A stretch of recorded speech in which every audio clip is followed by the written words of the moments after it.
Welcome to Tacking Zach episode 2, where you guys throw questions at me, tack me with a bunch of questions, and I answer them in video. And today I have a couple questions that I'm going to answer from subscribers that I'm excited to get into. Let's start with the first one. Daveshow asked me, what are some of my favorite life moments? And this is a really nice question. I had to really think about this because, I've been on this earth not too long, but long enough to have a couple different life moments. First thing that came off the top of my head was creating my YouTube channel. That was a really great life moment, especially creating this one. I had one with some friends before that didn't work out, and then doing this on my own, it has taught me so much about myself, so about perseverance, being charismatic on camera, well, at least trying to be funny, and really learning to be more in depth with my thoughts, and socializing and kind of networking. That's one thing I've never been really great at, unfortunately, but I've done it so much during doing this YouTube thing that it's just helped me become a better person overall. So even if for some reason this doesn't work out, which I'm not planning on this working out, I still got a ton of skills and great experience out of it. So creating a YouTube channel is definitely one of my most recent great life moments that I really love that I've been able to go through. Something else is graduating college. My family has a bunch of college graduates, very successful people in law enforcement, doctors, yada yada yada, you name it. Look! And I was like, I can't be one of the only ones that doesn't graduate college. I gotta do it, even if it's not something I'm super passionate about, which, that's kind of where the YouTube thing comes in, why it's a great life moment, because I'm very passionate about creating videos, talking about movies and reacting to trailers. But I definitely wanted to have that college degree. I think that going to college was a life-changing experience. I've met so many lifelong friends there. I've learned so much things about myself, like making YouTube videos, and things about the world that I would have learned or pursued if I didn't go to college. I learned things about being Black history that I would have learned about unless I went to college taking some of those classes. Some things about music because I took a music class. So even if the major itself wasn't something I ended up being passionate and wanted to do full time, because I did dip my toes, it was human services, by the way, and working with children, things like that. I'm glad I got to do it because it taught me so many things about myself. Throwing yourself out there, even if you're not successful, can still be successful because you get to learn things about yourself that you wouldn't have learned if you didn't do it at all. And while I was working in that major, another great life moments I really had was when I was working in a charter school and I was working in the after school program.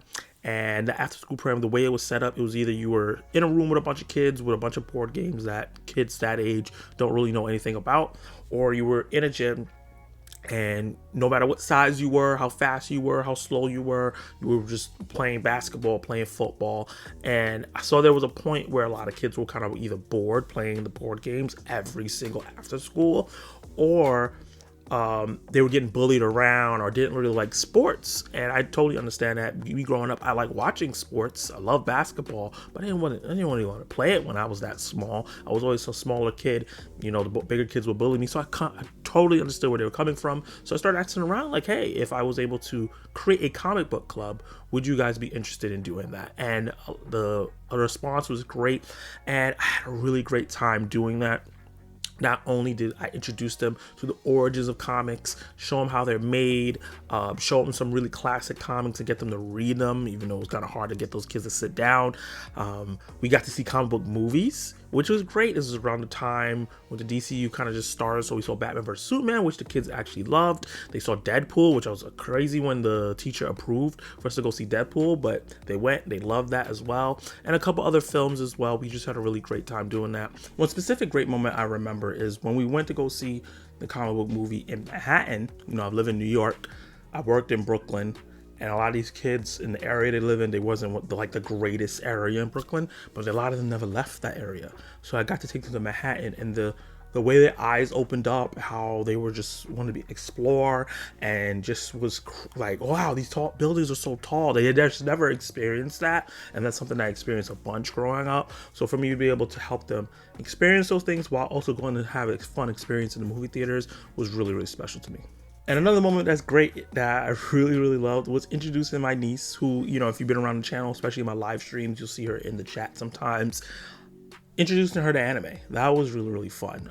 When she was really young, she came over because she lives in a different state, and we were watching Hunter x Hunter, which is one of my favorite animes of all time, and she just was engrossed by it. We didn't get to finish it at the time when she was here, and I said, hey, next time you come back to New York, we'll finish it. Man, she could not wait. She went home and finished that bad boy and just started watching a bunch. So by the time I spoke to her again, she was like, oh yeah, I watched this and I watched this and I watched this. I love anime. And just be able to share that with her, and it extended to video games and then comic book stuff and even wrestling.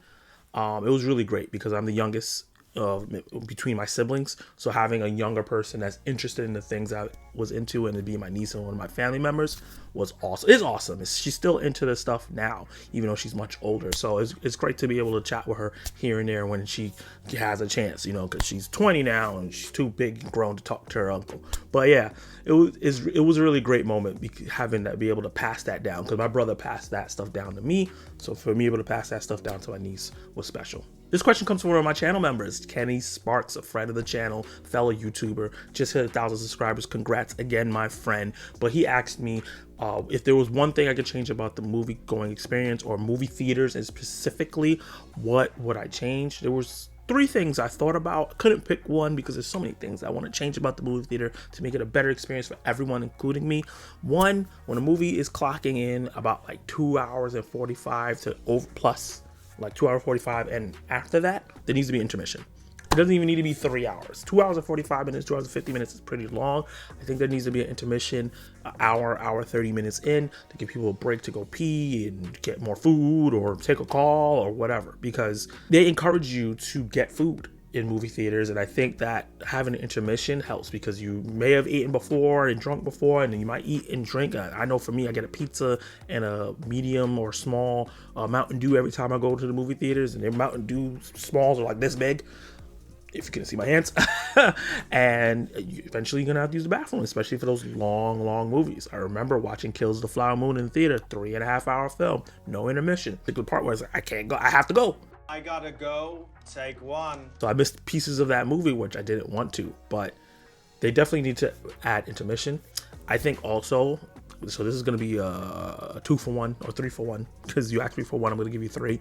Accessibility. I think that they need to increase accessibility for people with disabilities, so that more people can come to the theaters that want to enjoy film in a group experience where everyone can enjoy. And I think that they need to promote captions more in films. I went to go see a movie called American Fiction with the subtitles on, and it didn't bother me at all. I went to see it by mistake. I didn't realize what it was saying that I was going for, and I thought like, oh god, I don't really want to do this while I'm in the theater. I do that at home. It was fine. It was totally fine. And also it helped the experience kind of, because sometimes when I watch certain movies, I can't understand what they're saying, because either the speaker in the movie theater or the mix in the film, like especially in like a Christopher Nolan film.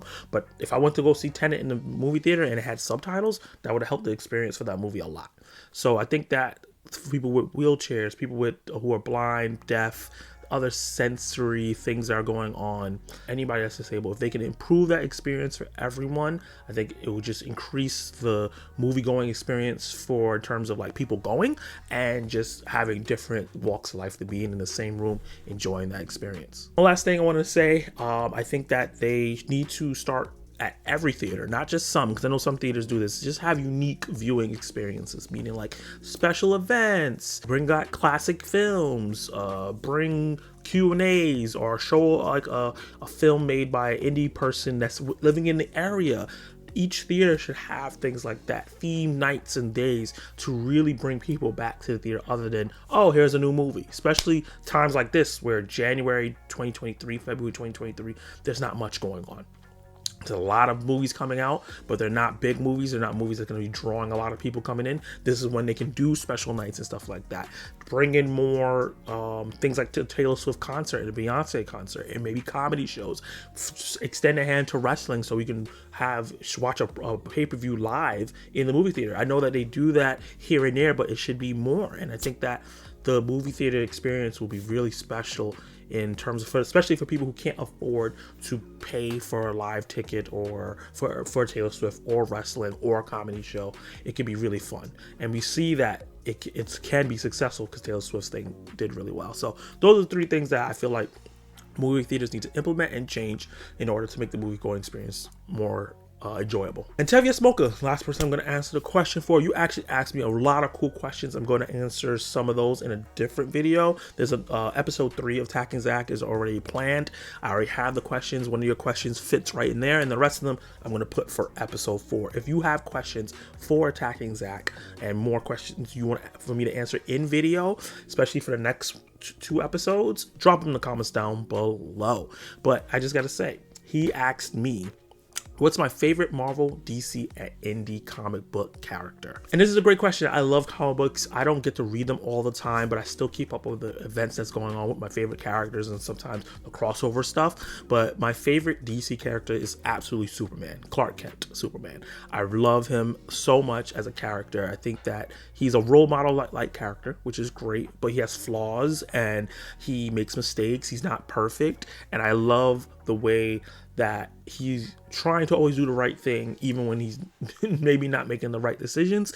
And even though he is this invulnerable being, they write him in ways where they could find a way for him to, he can't punch through everything, which is like a great lesson on life. You can't enact violence on everything, which I think was really great lesson for a character like that, who's all powerful, can do all these different things and fly in space, shoot laser out his eyes, and he literally could rule the world. But because of his upbringing, he chooses to save it. Great character.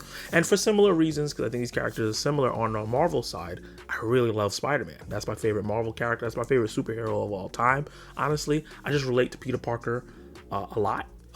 Especially the younger version of him when I was young, growing up, being a nerd, being a geek, not being great with girls in school, and getting decent grades and trying to juggle the stresses of things of life while you're struggling, your friends in school and things like that. I think that he encompasses a lot of things that go on in New York with kids in urban areas and inner city, and I really enjoy his character and his character growth, even when he becomes older, go to college or graduate college, and the things that he deals with. He's just a funny character. I think he has some of the most interesting storylines, and I think that he has some of the most interesting villains. I think he has some of the best villains in comics that people don't talk about. And my favorite indie comic character is Spawn. I think Spawn is a very interesting character, which I think has tons of potential to be a lot of people's favorite live action character. I know that we should be getting a Spawn movie next year, because I know it hasn't started filming yet, and I'm really excited to see what they do. That Spawn film that came out years ago, it's a guilty pleasure for me. I know it's not the best film in the world, but I have so much nostalgia attached to it. But I hope we get like a serious, well-made one from Seth MacFarlane. I know Jamie Foxx is going to be playing Spawn, and he's such a great actor that I think he's going to knock it out of the park. So I'm really excited to see that character brought to life, because he has a lot of lore and things that he can do with that character that's R-rated, dark, and just take it in different ways that we haven't seen in other comic books that are limited in terms of the MCU and the DCU. Very limited in doing those things because Spawn is not connected to really anything. He dips his toe in Marvel here, he dips his toe in DC, but he is an Image character or Dark Horse character, I believe, for the most part, so he can just do whatever. So those are my 3 favorite characters from different companies, basically. And yeah, this was episode 2 of Attacking Zach. I really had a great time talking to you guys and answering your questions. If you have questions, drop them in the comments down below, and the next Attacking Zach episode 3 is going to be my top 5 anything. So I have a few questions for that already. If you have more, drop them in the comments down below. And for episode 4, drop comments down below for those as well. I'm going to try to do themed ones here and there, but you'll see those posts in my community tab, where I'll post when I need more questions for Attacking Zach episodes. So thank you for checking this out. Thank you for everybody for watching the videos, subscribing and liking the videos and sharing them and commenting. Appreciate you all, especially the channel members. Love you all too. You guys should be on the screen right now. And if you want to watch more of my reviews, reactions, live discussions, and much more,